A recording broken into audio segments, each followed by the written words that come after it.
What's up, guys? My name is Space, and I'm the founder and CEO of Gulf Coast Beatbox. You can't roll like this, like... I started beatboxing around 2014. At the time, I was listening to a lot of Skrillex, a lot of Excision, different dubstep artists, things like that, and it was really inspiring me. And my thought behind it was, if people can play instruments and people can sing, why can't people sing instruments? And that was just kind of like the logic behind it. And I told the idea to one of my friends, and he was like, yeah bro, that's called beatboxing, that's already a thing. I'm like, so from there I just started doing it. I started making all kinds of weird little noises and making an ass out of myself, and over time it started developing very slowly. It took me about 3 years before it actually took off somewhere. So after about 3 years, I was beatboxing on PlayStation, and this guy was like, bro, I hear a lot of potential in you, and I want to show you some things. I don't remember his name at this point because it's been so long since I talked to him, but he became a good buddy of mine, and the first thing he ever did, and I remember it very clearly, he started beatboxing, and he started doing throat bass, and at the time, it blew me away, and I'm like, bro, you gotta teach me everything. It's like, I can show you the community, and I can put you on the right path, and the community will teach you. And from then, I was just everything about it. He showed me Swiss beatbox. He showed me the first professional video I ever saw was a Lim versus Napalm 2015 World Champ Finals. He showed me Codfish. He showed me all kinds of different people, and then from there, it was just like became my life.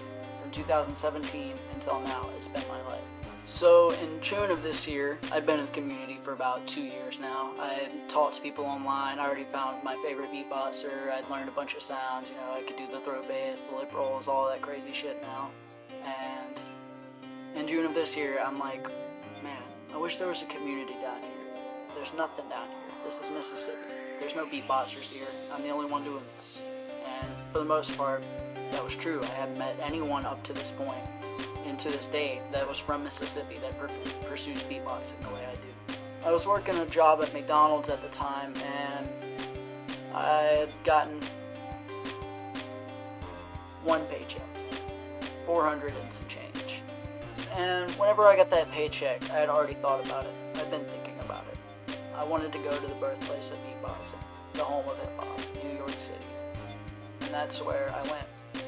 I remember seeing on Instagram this ad that a group of beatboxers, Christopher Sleeves, Gene Shinazaki, Amit, Napalm, and Kenny Urban, better known as the Beatbox House, they had posted this thing on Instagram that they were throwing this thing they called the Beatbox House Party. And it just happened to be the day after I arrived in New York. I'm like, this is what I came here to do. So the very next day, I waited all day, just sitting in one spot, charging my phone, talking to all my beatbox friends, telling them I was going to meet my heroes. That night, it just could not arrive soon enough. So I'm walking through Brooklyn, not knowing where the hell I'm going. I finally get to the place that it's supposed to be, and I'm like,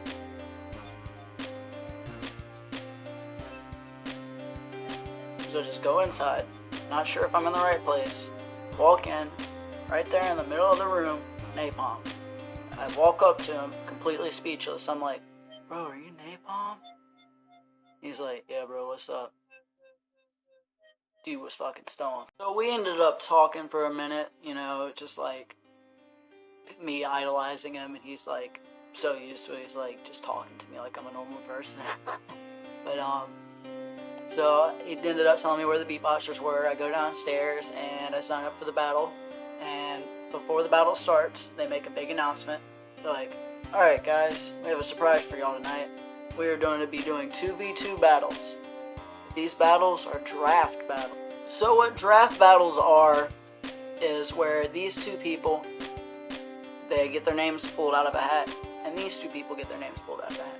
It was me, never battled before in my life, and my friend D-Nice, versus 2015 Vice World Champion, fucking Napalm, and one of the best new school beatboxers in the scene today, Ghost. Needless to say, me and D-Nice, we got fucked, yo. But it was a lot of fun. The crowd actually ended up voting us to move on, and we ended up making it all the way to the finals that night and became the vice champions. And after that, everyone was just chilling outside. It was a really good experience. I did a few more of those.